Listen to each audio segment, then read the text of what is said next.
आजम साहब, आपको लगता है कि ये सियासी जमातें, और चूंकि मौलाना साहब ने पहले, आपको याद होगा कि उन्होंने कहा कि ये जो है वो सर्दियों में वोट जो है वोटिंग ना कराए, इलेक्शंस ना करवाए जाए, बहुत मुश्किलात होंगी, और अब वो ये कह रहे हैं कि अगर उनका मुखालिफ अंदर है तो ये भी एक बड़े अच्छी बात नहीं है कि वो बात कर रहे हो, तकरीरें कर रहे हो और उनका मुखालिफ जेल में हो। तो अब वो ये जवाब पेश कर रहे हैं। आपको लगता है कि ये तावीलें काम आएंगी और सियासी जमातें जहां पर एक तरफ मुतालबा कर रही हैं कि इलेक्शंस वक्त पर होना चाहिए, उसमें संजीदगी नजर आती है?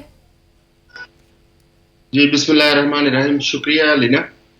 देखें, इस वक्त बहुत सारी सियासी जमातें हैं, उनका सिर्फ एक एजेंडा है, किसी भी तरीके से इंतखाबात ताखीर का शिकार हो जाए, मुलतवी हो जाए, जिनमें सरे फहरिस्त इस वक्त पीडीएम के सरबराह मौलाना फजलुर रहमान साहब है।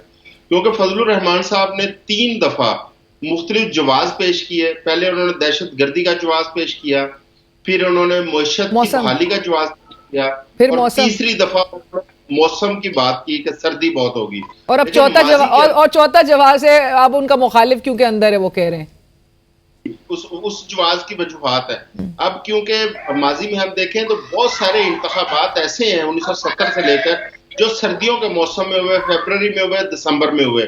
लिहाजा ये मौलाना साहब का जवाब मेरे ख्याल माने नहीं रखता।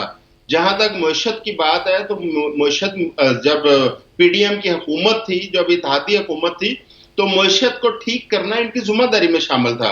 अभी मैं मंदूक साहब की बात सुन रहा था, हमारे बड़े मोहतरम है, बड़े मोअज़्ज़ज़ हैं, लेकिन उस वक्त जब गवर्नमेंट के अंदर बैठे थे, काश ये पॉइंट्स उस वक्त उठाते कि इलेक्शन कमीशन अपनी जिम्मेदारियां पूरी नहीं कर रहा, इलेक्शन कमीशन आइन का बिला मकसद जो है फायदा उठाने की कोशिश कर रहा है। अगर उस वक्त इन्होंने ये रोल प्ले किया होता तो लोग शायद इसको एक्सेप्ट करते, लेकिन अब चीजों को एक्सेप्ट करने को तैयार नहीं है। क्योंकि उस वक्त इत्तेहादी हुकूमत में जो कुछ हुआ इलेक्शन के हवाले से, हल्का बंदियों के हवाले से, सेंसिस के हवाले से, उसमें चाहे किसी जमात ने अंदर बैठ के इख्तलाफ किया है या नहीं किया, लेकिन लोगों की नजर में सब लोग उसके जिम्मेदार हैं जो इंतखाबात ताखीर का शिकार हो रहे हैं।